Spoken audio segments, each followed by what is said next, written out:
వామ్మో వారినైనో ఏం సినిమారా ఇది. విశ్వక్సేన్ గారు ఇట్రండి. మనలో మన మాట చాలా హర్ట్ అవుతున్నా. గత 3-4 సినిమాల నుంచి చూస్తున్నా, ఇది 4వ సినిమా అనుకుంటా. వరుస ఫ్లాపులు ఇస్తున్నారు. అసలు ఏమవుతుంది?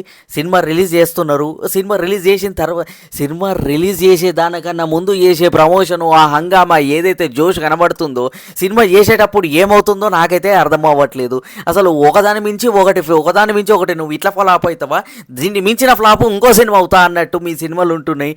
అసలు లిటరలీ నాకైతే డిసప్పాయింటింగ్ అనిపిస్తుంది. మీరు వర్సటైల్ యాక్టర్, మీ నుంచి చాలా ఎక్స్పెక్ట్ చేస్తున్నా. ఒక సినిమా బ్లాక్ బస్టర్ కొట్టాలి. అబ్బో సీరియస్నెస్ ఎక్కైపోయినట్టుంది. Coming to the movie review of Laila.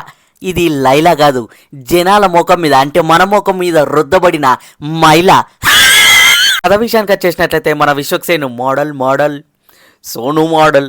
So Sonu మోడల్కి ఒక ఫేమస్ ఓల్డ్ సిటీలో పార్లర్ ఉంటుంది. సో మనోడికి ఒక ప్రాబ్లం వస్తుంది. ఆ ప్రాబ్లమ్ని సాల్వ్ చేయడానికి ఇంకో వేషంలో, ఆయన ఉన్న ప్రొఫెషన్ ఎంచుకొని ఇంకో వేషంలో పరకాయ ప్రవేశం చేస్తాడనమాట. సో ఆ వ్యక్తే మన విశ్వక్సేన్ లేడీ గెటప్. సో ఎలా ఆ ప్రాబ్లం నుంచి తప్పించుకున్నాడు అనేదే మీరు మూవీలో థియేటర్స్లో చూస్తారు. ఇంకా ఓవరాల్గా మూవీ ఎలా అనిపించిందంటే నాకైతే జస్ట్ యావరేజ్ అనిపించింది. మూవీ నెగిటివ్స్ గురించి మాట్లాడుకున్నట్లయితే ఫస్ట్ నెగిటివ్ వచ్చేసి స్టోరీ. మనకి స్టోరీ ఎంత ప్రిడిక్టబుల్ ఉంటుందంటే నెక్స్ట్ ఇది మురుగసీలే అని అంటాం.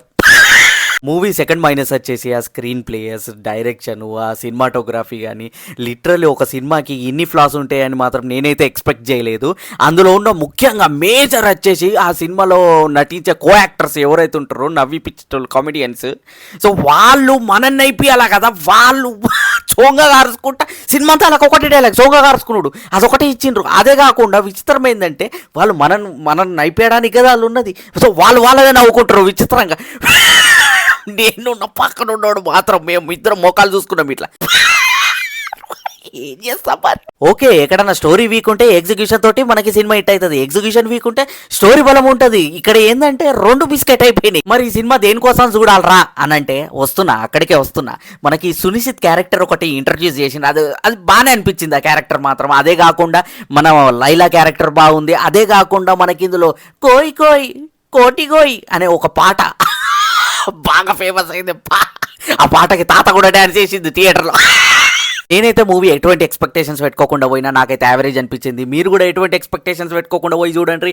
మేబీ సినిమా నచ్చచ్చేమో. అండ్ మోర్ ఓవర్ ఆ సాంగ్కి మాత్రం కోయి కోయి కొన్ని కోయి అని అనుకుంటా తాత లెక్కనే మీరు కూడా ఎగురుతారు. అది మాత్రం పక్కా.